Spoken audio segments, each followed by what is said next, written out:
morning, everyone. Do you have a trailer with electric brakes and not sure how those brakes work, or maybe they do need some work done to them? Today, we're going to look at the brakes on Paula's crafting trailer and take a look at what's wrong with them. So come along, let's go. Hello, and welcome to our channel. We're glad you're here. Okay, we'll get started here by pulling the wheels off the left side of the trailer. We'll do the left side first, then the right side. I've already got a jack under here and got the tires off the ground. I'm going to pull the front wheel off and stick a jack stand underneath the frame, and then pull the second wheel off, and then we'll start disassembling the brakes itself. All right, we have two basic issues we need to deal with on the trailer brakes on this trailer. We bought this a few months ago, and basically this trailer is used to keep all of the furniture and crafting that Paula repurposes to take to the craft shows. That way it's all together instead of having to unload it into the shed and reload it. She can just leave it in this trailer and it's pretty much hitch up and go. I don't think the trailer brakes are wired correctly.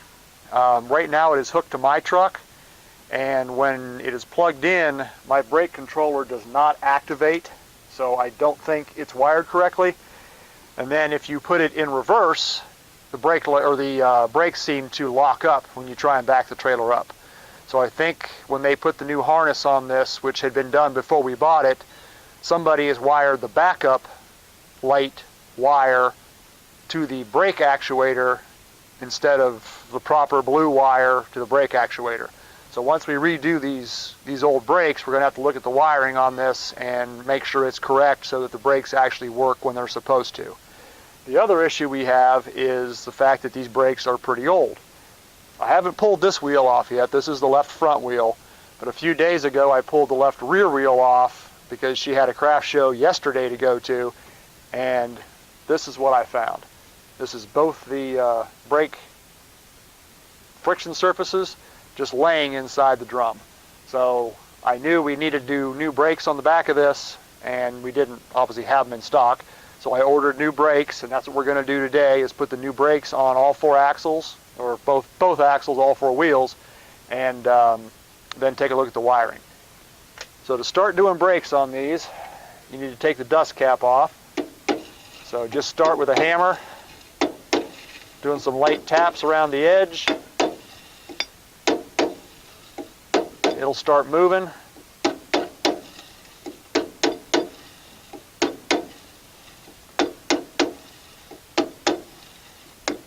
And there we go. Dust cap is off. I've got a towel down. I don't think you can see that in the camera, but I got a towel on the ground underneath to set all the parts on so I don't get them dirty and don't get grease all over the driveway here. Then you need to find the cotter key, which appears to be right here. Take a set of side cutters or maybe needle nose pliers and straighten out the legs on the cotter pin or cotter key, or whatever you want to consider those. Tap it in a little bit till it comes out the other side, and then just pull that pin out. Put that in the dust cap. Now you can take channel locks and remove the nut. This nut we will reuse. So all these pieces, once they're out, I will take back and put in the parts washer to clean up. And you can usually give it a tap, and that pops the front bearing loose. This one has two washers that go on the outside.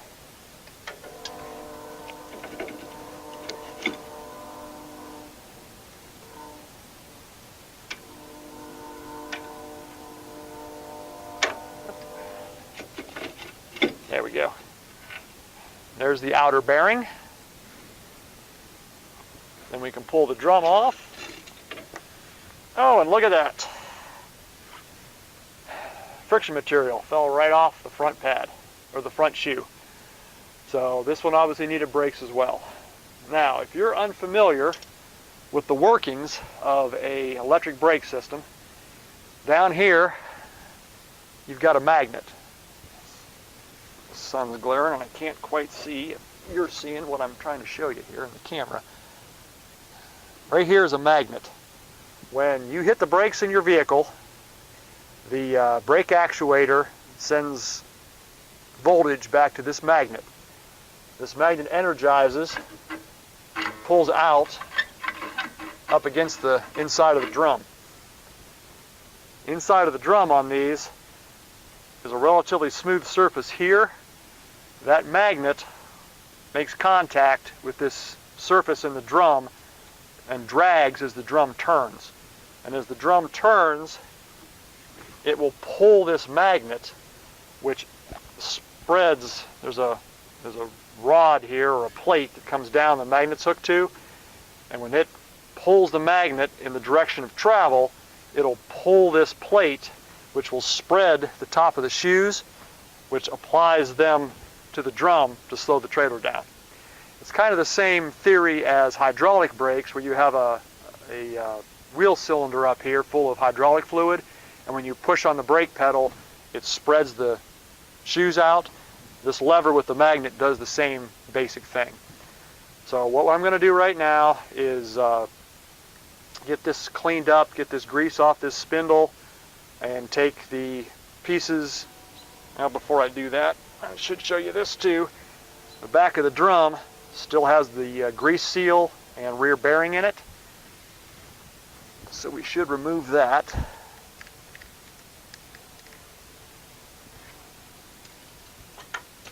I will use this grease seal tool, stick it in here, and of course it's being difficult.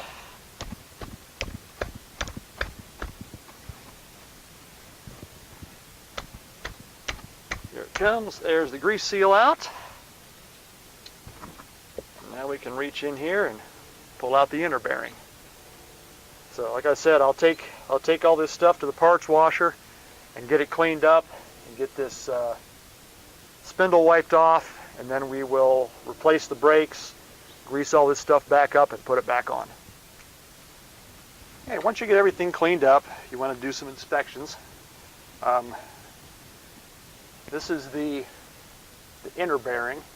It looks pretty good. The rollers are nice and shiny and smooth on it. So well, yeah, it was a little piece of fuzz.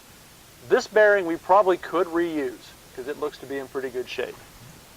But this outer bearing, hope you can see that, the rollers are kind of almost a tan color. They're discolored from heat. And like this one here has got some bad pitting in it. Probably water got in this bearing at some point and it's rusted and pitted. So there's another bad roller, another bad roller. So this outer bearing is in really bad shape. So it definitely needs replaced. And I don't know how well you can see the race inside of there, but it's also discolored and has some pitting in it. So along with the brakes, we're going to put new bearings in this. I knew the bearings, like I had said before, I already took the rear wheel off on this side and looked at it, and I knew the bearings were kind of questionable on that one as well, so I did buy new bearings. So now when you change your bearings, you need to knock these races out of here. So what you'll want is to have your tools on the other side of the camera before you start, and this is the new bearing, and this is the new bearing race. Now these races are pressed into this drum. Now the rear one, or the inner race, is sitting in this downward position. There's enough room inside the drum that just a little bit of this race sticks out from the back side. So I'll be able to take the punch down through the inside of the drum and catch the edge of this race and tap it with the hammer and work my way around until it drives the race down out of the back of the drum.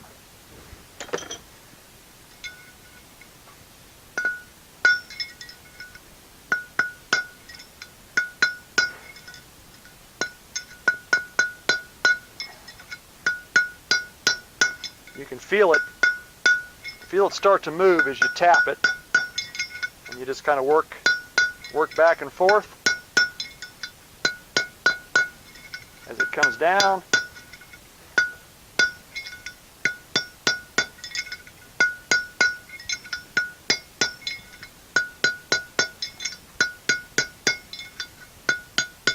It's just about out. Yep, there it is. So there's our old inner race. Now we'll flip the drum over and do the same thing on the outer bearing race, the smaller one.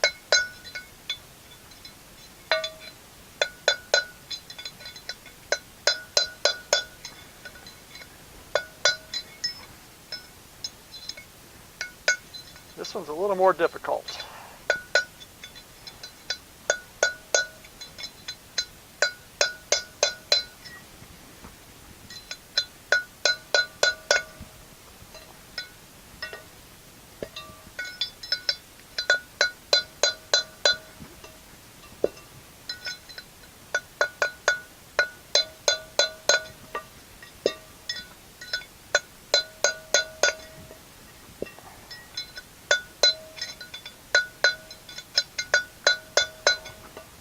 It's coming. It's just a little more difficult to get a good hit on it.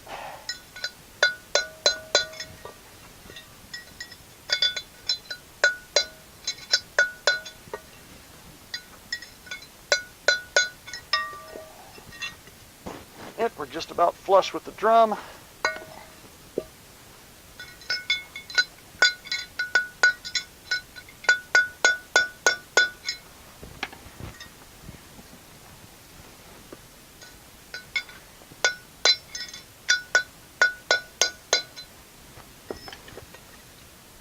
We're just about out. And this one's a little more difficult as well because it is sitting on the front of the drum hub. There we go, it's out. Whereas the rear hub, or the rear bearing, is recessed inside the drum. So as I was tapping it down, when it got to the bottom, it had plenty of room to just drop out of there. Whereas this front race, or the outer race, comes up flush where the drum's sitting. So as you're tapping it down, you end up tapping it into the ground. So you have to tip it like that to get it to pop out. But there is the outer race. I'll try and show you better the wear on it. Said you can kind of hopefully see that it's discolored, and especially down around this bottom edge, it's got pitting in it. So this race is definitely bad. When I put it together and turn it, you can feel it almost like bumping or popping as it runs over those bad spots. So this is definitely a bad bearing. I'm glad we decided to get new bearings. So now that I've got those out, I'll do a little bit better cleaning in here, and then we'll install the new races. Okay, with all the old grease cleaned out of the inside of the drum hub, we're going to use this tool here to install the new bearing races. If you don't happen to have one of these tools, you can use a socket that fits these, or a piece of pipe. Next size up. There, you just find the one that fits in the race the best. This is the outer. We'll do the inner first since I got it turned over. This one fits the inner. You want to put your new race down in there. This tool has a handle that you put on the driver. Sit that down on your new race.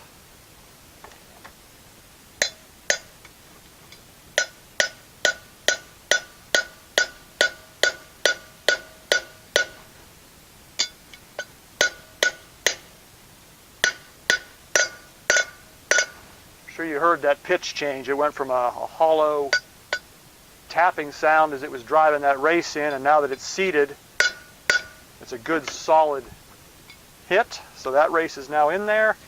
We can turn the drum over, change our driver size. And install the outer race. See, there's that hollow sound as you're tapping it in.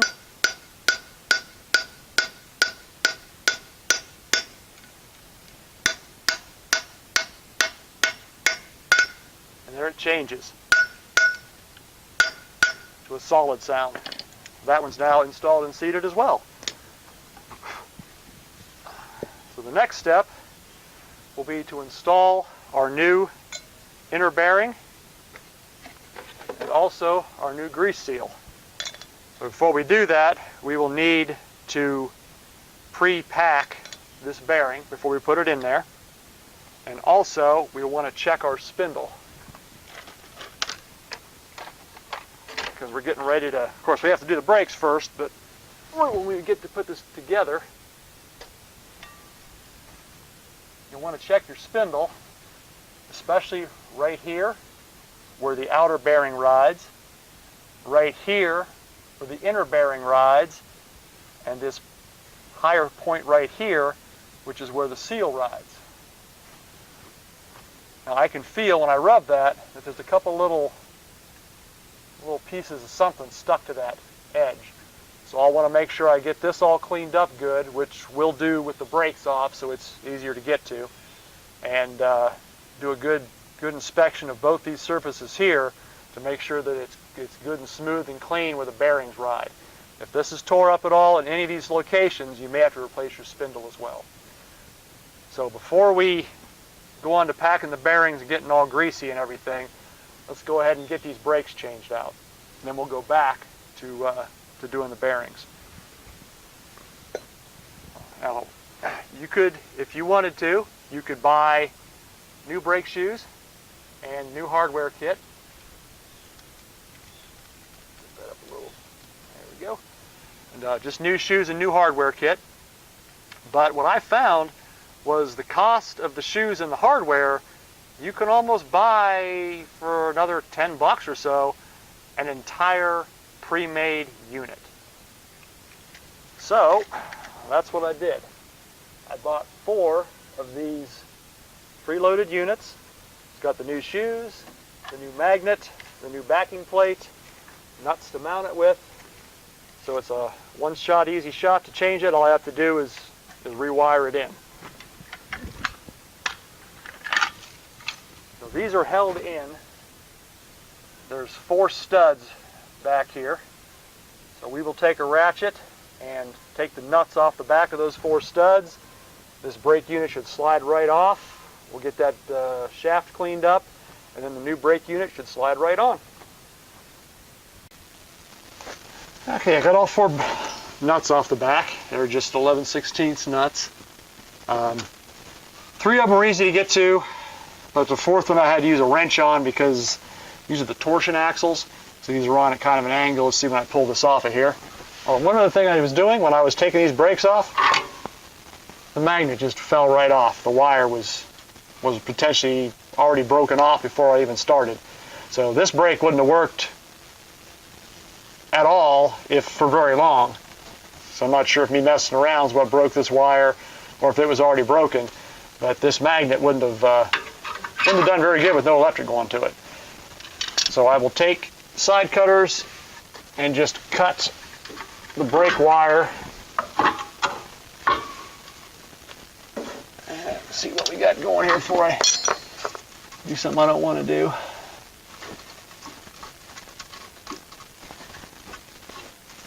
I can turn this around for you to see. I've got these 2 wires coming out from the brake, so I can cut those. Now there's some kind of a clip on here with these crimps. So these crimps are what I'm going to have to redo. There's 3 wires in each crimp. One of them goes to the brake on this wheel, one goes to the brake on the other wheel, and then these 2 wires here are the power coming from the truck to apply the brakes. So all 3 of these will need to be connected. I'm going to have to look into what kind of connectors those are and what I need to use. So let's see if we can get this little pin to pop out. There we go. And we can pull those brakes off of there. Get our old drum out of the way, or our old backing plate out of the way. Now you can see on this plate, this bolt here, or this bolt hole, has got the axle behind it. So this one I had to use the wrench to get off instead of the ratchet. The other three, I could use the ratchet. So let me get a razor blade or something and get this stuff cleaned off where the seal rides, and we'll get ready to put the brakes back on this. I got that cleaned up. Just took a pocket knife and just scraped the blade around the edge. It took whatever that was off right off of there, no problem. And one last thing I want to do before I put the brakes back on is empty out these hubs. I believe these are called Easy Lube hubs. So they've got a grease fitting in the end, and there's a hole in the back here. So what I'm going to do is pump grease into this hub until all the old nasty grease is out, and now we've got the clean red grease coming through. So that gets all the old grease out of there. So when we put the new bearings on and we go to refill this, all that old nasty worn out grease won't be in there to contaminate the new bearings, because they'll have all nice fresh grease in them. So I'll wipe that grease off of there. Now we can take our new brakes, which are there they are behind me.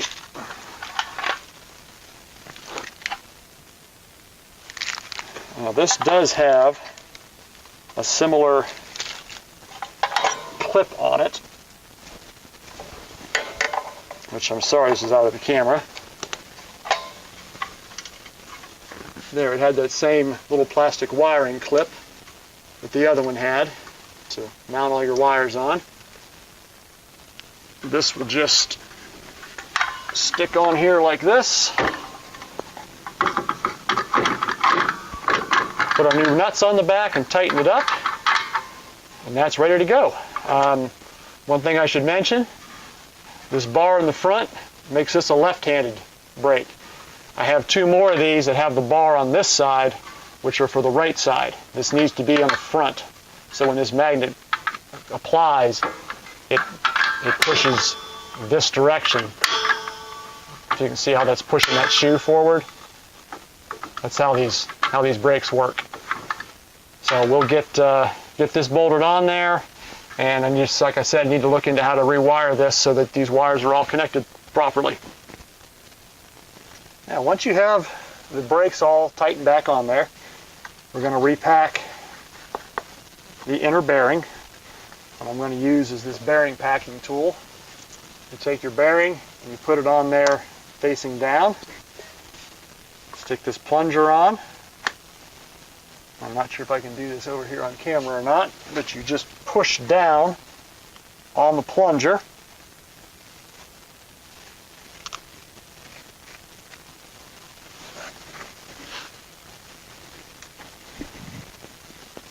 And it forces grease up through the bearing. What you want to see is this grease around the edge here sticking out. I'm sorry. There's grease around the edge of the bearing sticking up. That's what you want to see.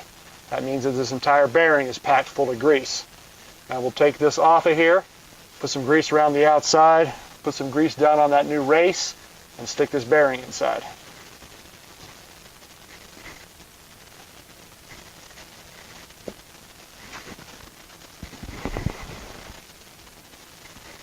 Just pull that off of there. You've got excess grease down here in the tool. Just wipe that grease up, lay it in this new race, take the new bearing, stick it down in there on that new grease, and we're good to go with that.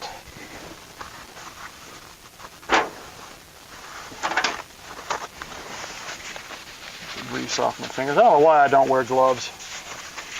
I think it's all the years of being an auto mechanic before gloves were readily available. Just got used to working with dirty hands. But this would probably be a lot smarter if I had rubber gloves on. So now that the new bearing's in there, we'll take our new seal, set our new seal down in there, and you want to get this in nice and straight, so you can either tap it in with a hammer around the edge. If you've got a big socket, you can use a big socket. I have, where did I put it? Here it is. A similar tool to the race driver. I've got a seal driver. We can set that seal driver on there. Same thing, it's wanting to go crooked.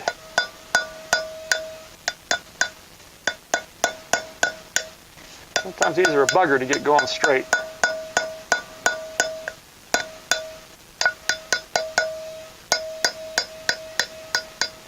I just want to tap them in slow.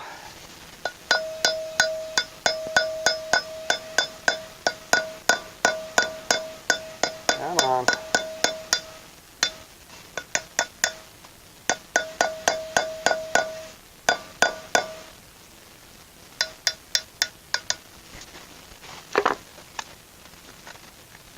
The last thing you want to do is bend your seal.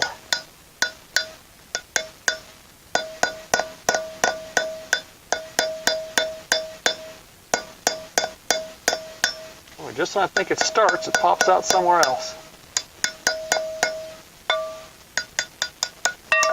Of course, if it's in too far on one side, that's not going to help you either.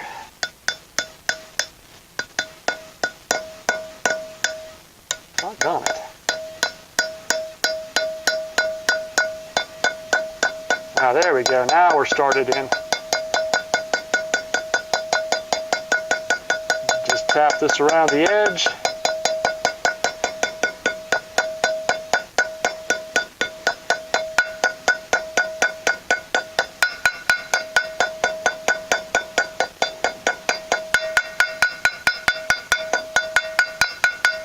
And you can hear, once again, when the pitch changed, I went from tapping on the seal, which was kind of the more light, hollow sound, to now the louder metallic sound, because the seal's down flush with the back of the drum. So you just want to tap around the edge. Make sure you're tapping the drum the whole way. Now that seal's all nice and in there, seated properly. So we can take the drum. I'm going to blow this out and clean this up a little bit first.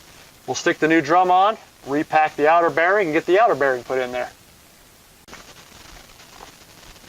Okay, with the back of the drum already cleaned up, what we're going to do is stick the drum on.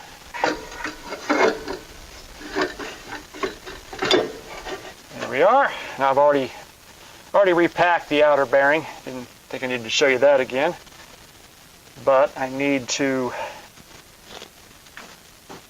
get some grease on this outer race. I forgot to do that. There we go. That's greased up. Stick our new outer bearing in there. Oops. Stuck to one of the washers.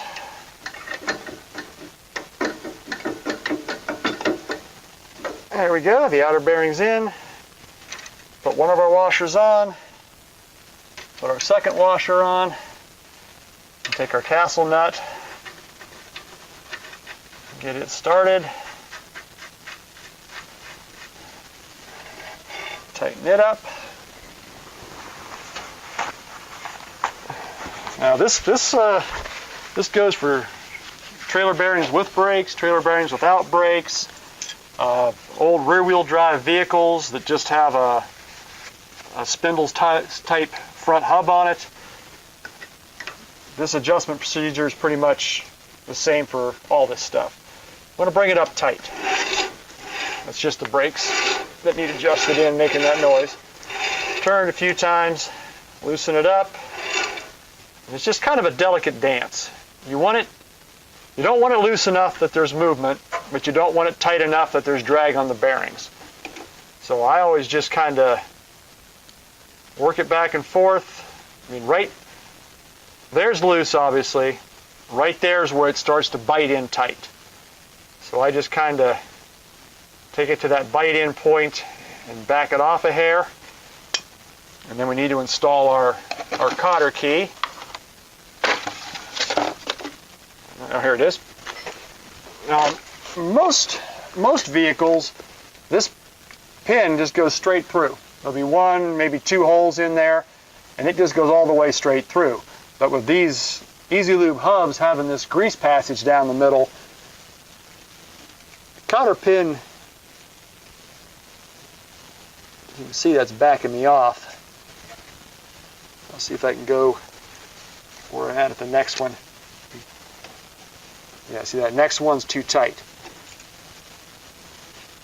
I can't bring this down tight enough to go through, so we're going to have to back it off to this hole here. And then this cotter key, or cotter pin, actually goes through there at somewhat of an angle.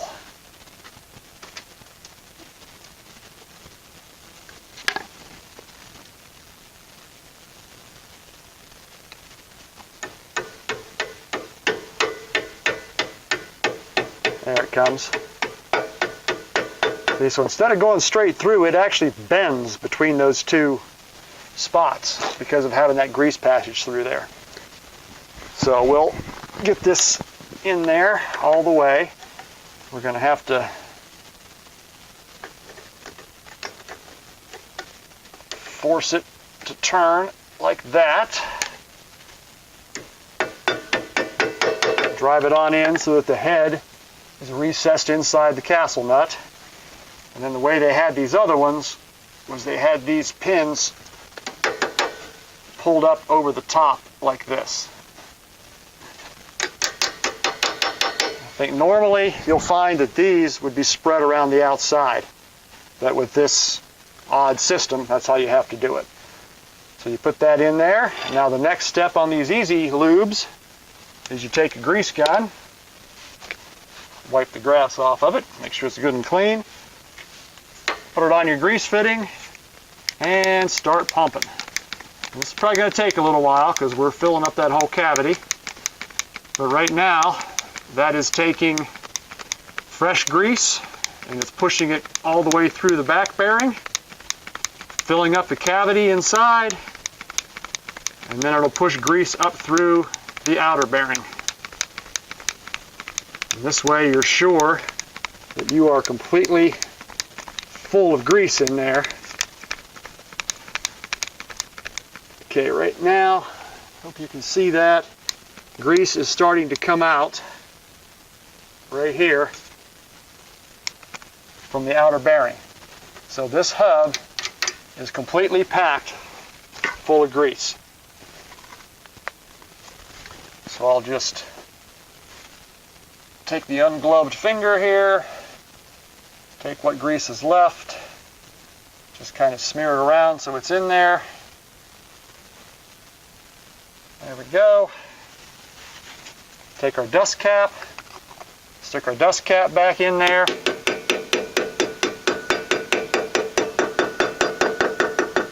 Give it a few taps until it's nice and tight.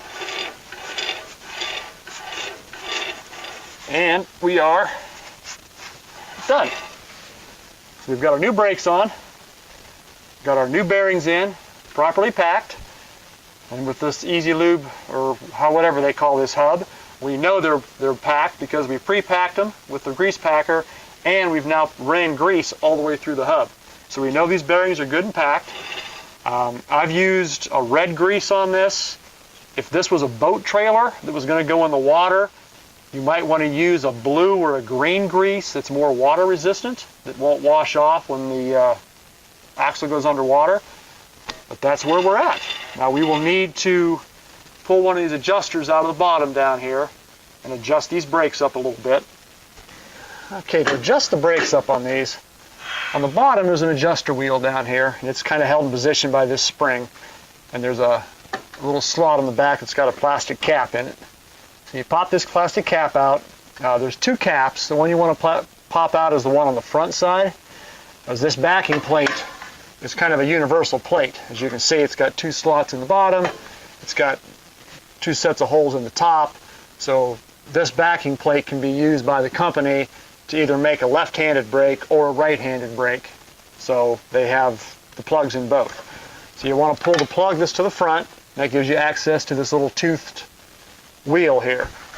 What I do, take one of these brake spoons, stick it in that plate, and this is all by feel, of course. You have to find that toothed wheel, and then if you pull outward on the tool, this direction toward you, it tightens it up. And I tighten it up to where I can't turn the drum anymore by hand.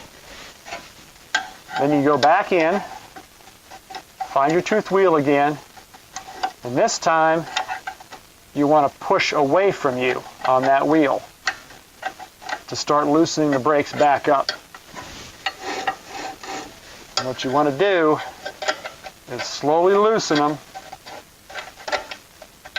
which isn't easy because you're just blindly trying to find that little toothed wheel. There we go, there's a click. And usually 3 or 4 clicks later, you're free. And that should be about the proper adjustment. Now that scraping sound you hear is actually that magnet riding on the inside of this drum. And like I said, when the drum's spinning this way and you apply the brakes and that magnet grabs onto this drum and starts to get pulled, it'll spread these shoes apart and cause the trailer brakes to actuate. So that's where we're at on that. I've noticed here we've got some rust buildup where the rim attaches, so I will get all that cleaned off of there so our rim attaches nice and straight and is not wobbling on here at all. And we'll get this rim back on, and I only have to do this 3 more times. I'm not going to bother filming the other 3 wheels because it's the exact same thing as this.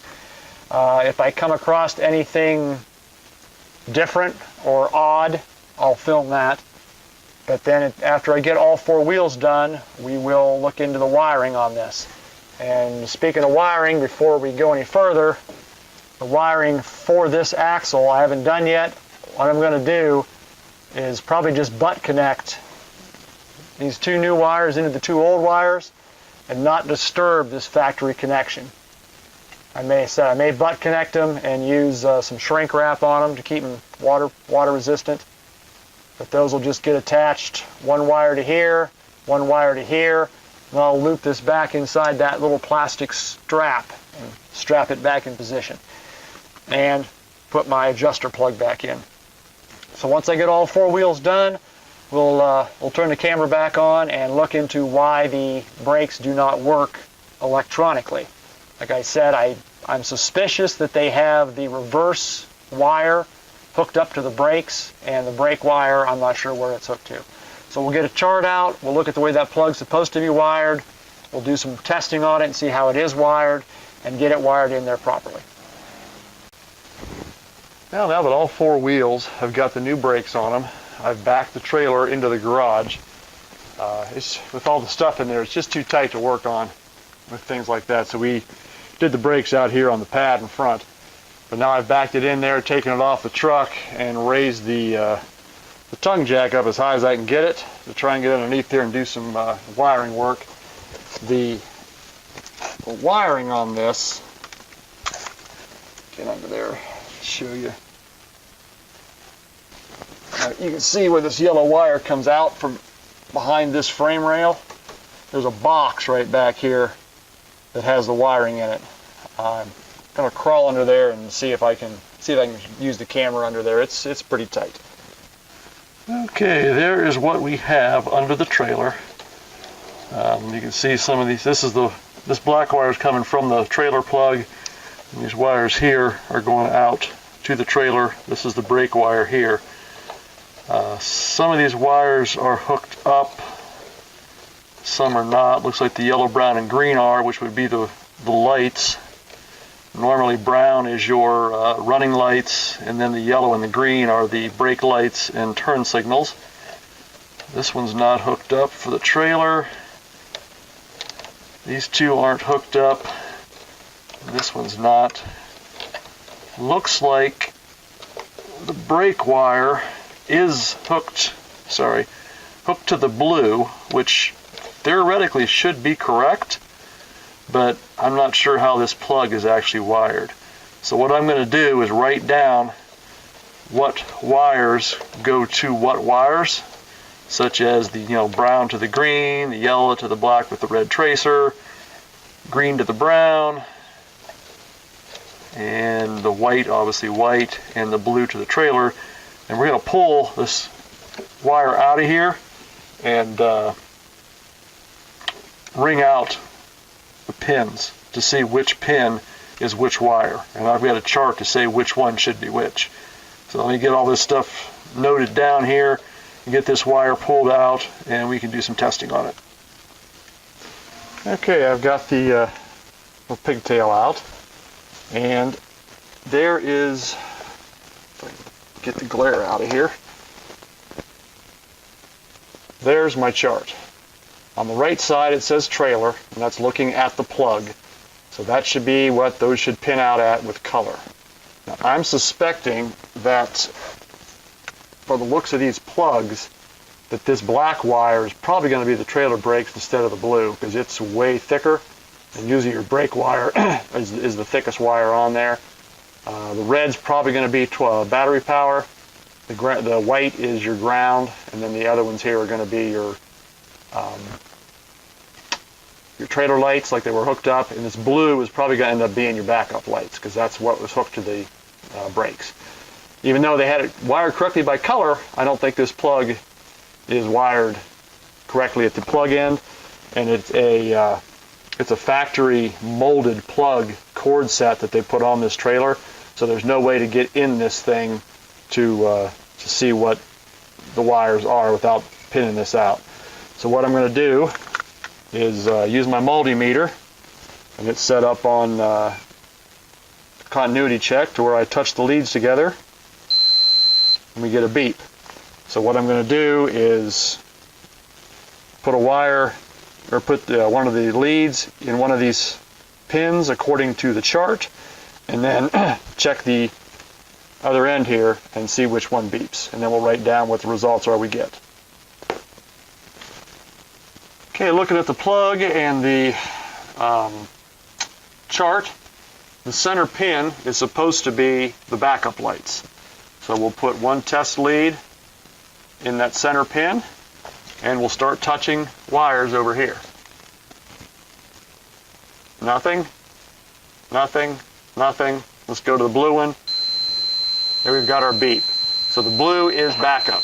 So that's why the brakes were not working. So I'll write that down on my paper here. Blue is pin 7, which is backup. So now we'll do, looking with the tab up, this pin here is supposed to be 1, which is supposed to be the white wire, the ground. So we'll just check the ground. Yes. So white is 1, ground. 2 is the next one this direction, which is supposed to be the brakes. I'll go and check the black wire, which I think it is.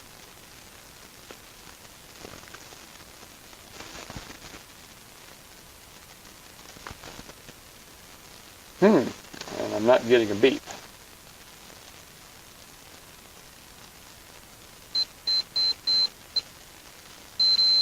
Oh, the red wire is our brake wire. So red is pin 2, which is the brake wire. So we'll go to pin 3, 1, 2, then 3 is up here in this top corner, which is supposed to be the brown wire, which is the running lights. So we'll check the brown, and it is. So brown is 3, and that is the running lights. Pin 4 is your next pin over, on the top, which is supposed to be the red wire for auxiliary charging, and I'll bet you that's the black wire. Yes. So the black wire is 4, which is 12 volt. And we want to, even though there's nowhere to hook that in the trailer at the moment, we want to hook that up so that Paula has some kind of lighting in this trailer, because usually when the craft shows are over, it's nighttime and it is dark. So we'll move to pin 5, which is over on this side, and that's supposed to be yellow, which is the left turn signals, which it is. So yellow is 5, left turn, which is also your brake lights. And then straight across here is pin 6, which is supposed to be the green, which it is. So green is 6, which is right turn. And also your stop lights.